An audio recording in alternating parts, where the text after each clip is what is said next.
not outside, my dear brothers and sisters.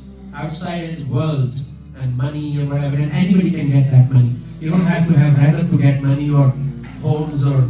Yes, rahmat is a little part of... money is a little part of that rahmat. But you don't have to believe in Allah, or you don't have to believe in rahmat to get money or cars or homes or anything. Rahmat is something beyond this. It is a huge umbrella.